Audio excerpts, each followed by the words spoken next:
The billionaire's mother threw money at my face and called me a gold digger. His sisters said I'd never be good enough for their family. But when he stood up at our wedding and said those three words that changed everything, even his own family gasped in shock. You know that feeling when someone looks at you like you're not worth their time? When they make you feel small just because of where you come from or what's in your bank account. I lived that nightmare for months, and I'm about to share every painful detail with you, because I know some of you have felt this too. Before we dive into this story, I need you to do something for me. If you've ever been told you're not good enough, if you've ever had your heart broken by people who think money matters more than love, then this story is for you.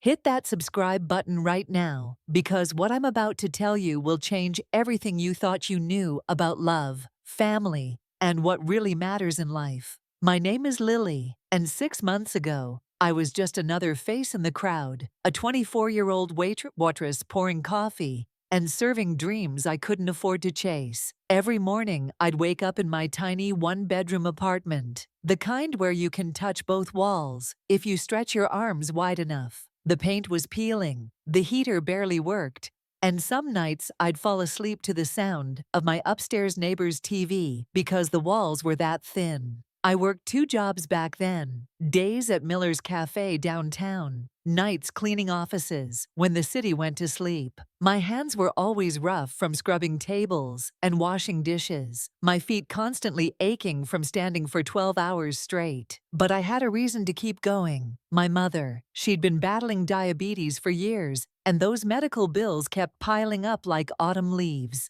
I had dreams once, you know. I wanted to be a teacher to make a difference in kids' lives. But dreams don't pay for insulin, and college felt like a luxury I couldn't even imagine. Then Noah walked into my life on a Tuesday that started like any other. He ordered black coffee and sat in the corner booth, always with a book in his hands. At first, I thought he was just another customer, but there was something different about him. He said please and thank you like he actually meant it. He looked me in the eyes when he spoke, not through me like I was invisible. And when he tipped, it wasn't just loose change. It was generous, almost too generous for a simple cup of coffee. Noah dressed like he shopped at thrift stores, wore faded jeans and old sneakers that had seen better days. He drove this beat-up Honda that made more noise than my coffee machine. We started talking about the books he was reading, then about life, about dreams we thought were impossible.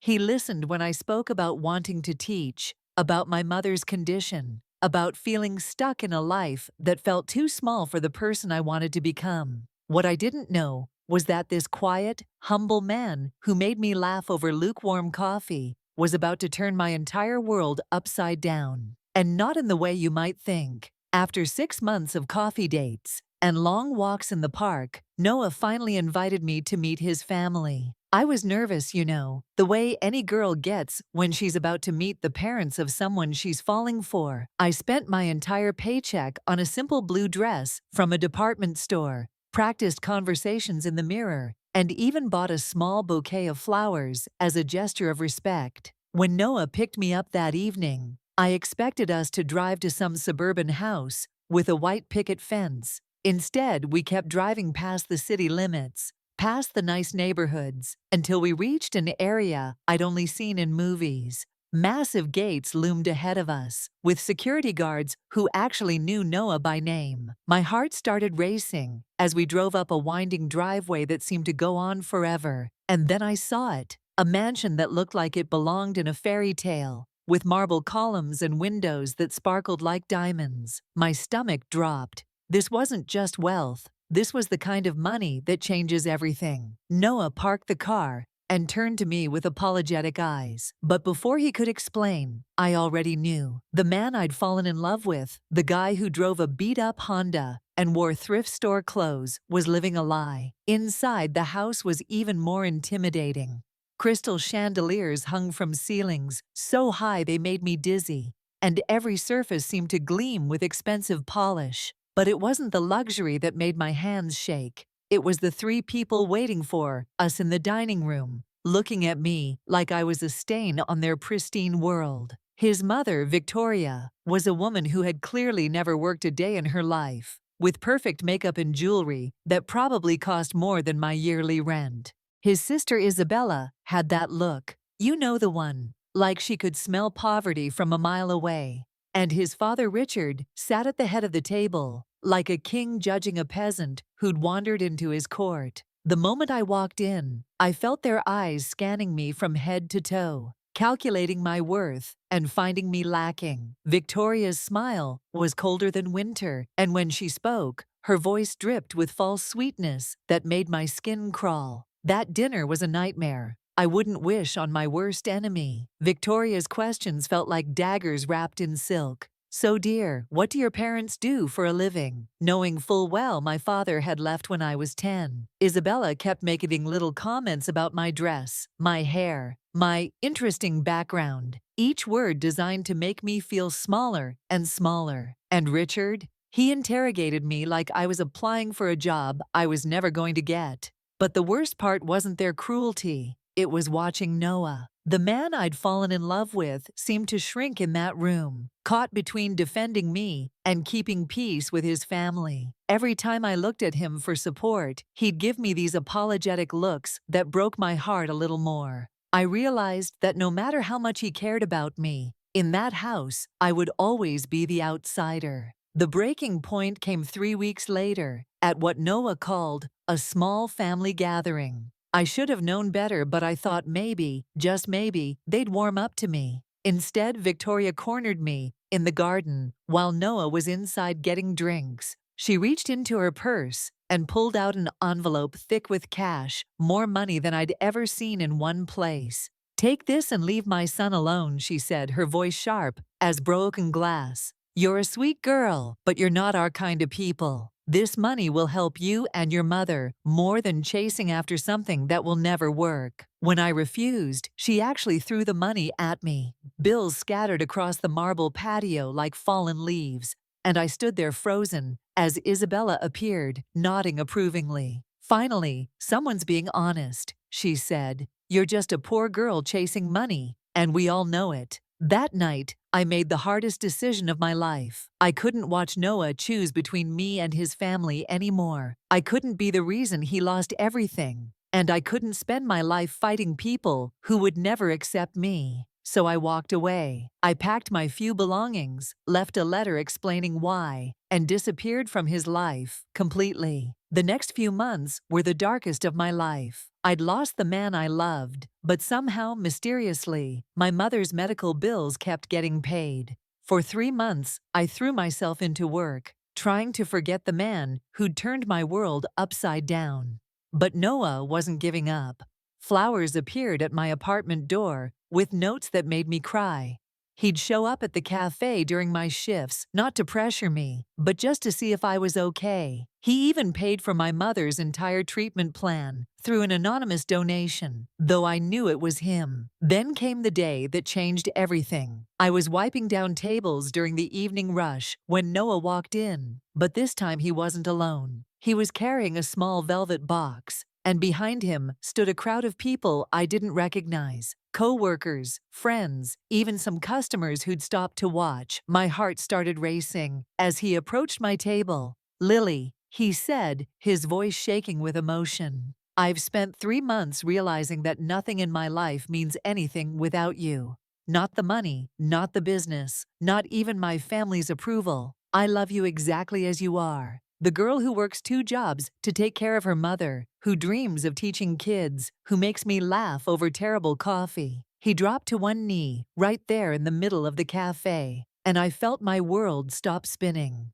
"I've told my family that I'm choosing you, and if they can't accept that, then I'll build a new life without them. Marry me, Lily, not because of what I have, but because of who I am when I'm with you." The entire cafe erupted in cheers when I said yes, tears streaming down my face. But the real shock came at our wedding, 2 months later. We'd planned a simple ceremony in the park where we'd had our first date, just close friends and family.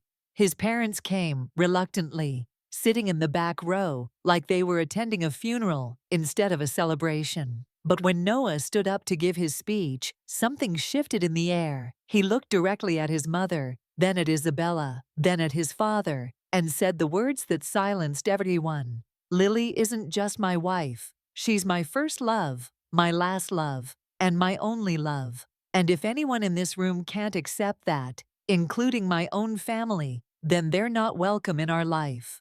The silence that followed was deafening. Even Victoria's perfectly composed mask finally cracked. What happened next still gives me chills when I think about it. Victoria, the woman who had thrown money at me like I was nothing, stood up slowly. Her hands were shaking. And for the first time since I'd known her, she looked genuinely vulnerable. She walked toward us, and I honestly thought she was going to cause a scene. Instead, she stopped in front of me, tears streaming down her perfectly made-up face. "I was wrong," she whispered, her voice barely audible. "I was so afraid of losing my son that I became the very thing I should have protected him from. You love him for who he is, not what he has. I haven't seen Noah this happy since he was a child, and I almost destroyed that because of my own fears." Isabella followed, her usual arrogance replaced by something I'd never seen before, genuine remorse. "I'm sorry, Lily. I judged you because I was jealous. You have something I've never had, the ability to love without conditions. I hope you can forgive me." That day marked the beginning of a new chapter for all of us. Noah kept his word about choosing love over luxury. We moved into a modest apartment, and he took a job at a local nonprofit, using his business skills to help other families like mine. The money didn't matter anymore because we had something his family's fortune could never buy: genuine happiness. 6 months later, Victoria surprised us with a visit. She'd been volunteering at the same community center where I finally started my teaching program, working with underprivileged kids. "You taught me that wealth isn't about what you have," she told me over tea in our tiny kitchen. "It's about what you give." Today, as I sit here telling you this story, I'm 8 months pregnant with our first child. Noah and I have built a life filled with love, laughter, and the kind of richness that can't be measured in dollars. His family isn't perfect, but they're learning, and sometimes that's all any of us can ask for. The woman who was once called a poor girl by a billionaire family realized something important. I was never poor. I was rich in love, rich in character, and rich in the strength to stand up for what I believed in. And that, my friends, is the kind of wealth that lasts forever. You know what? As I finish telling you this story, I realize that so many of us have been exactly where I was, feeling like we're not enough, like we don't belong, like our love isn't worthy because of our bank account or our background. But here's what I learned, and here's what I want you to remember.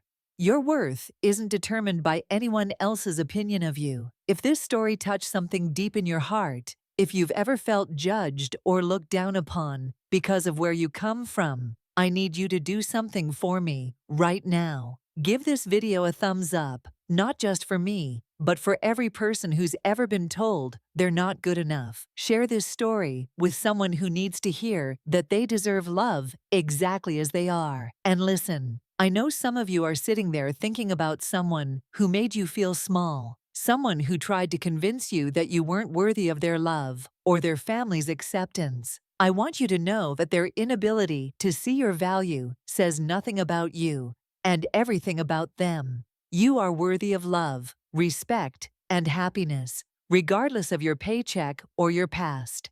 Subscribe to this channel if you want to hear more stories like this. Stories about real people who found their strength, who stood up for themselves, who chose love over fear. Hit that notification bell because I promise you there are more incredible journeys ahead that will remind you just how powerful you really are. Now, I want to hear from you in the comments below. Have you ever been in a situation where someone tried to make you feel like you weren't good enough? How did you handle it? What would you have done if you were in my shoes? Your story might be exactly what someone else needs to hear today. Remember, the greatest wealth isn't what's in your bank account. It's the love you give, the kindness you show, and the courage you have to be yourself in a world that constantly tries to change you. You are enough, exactly as you are. Never let anyone convince you otherwise.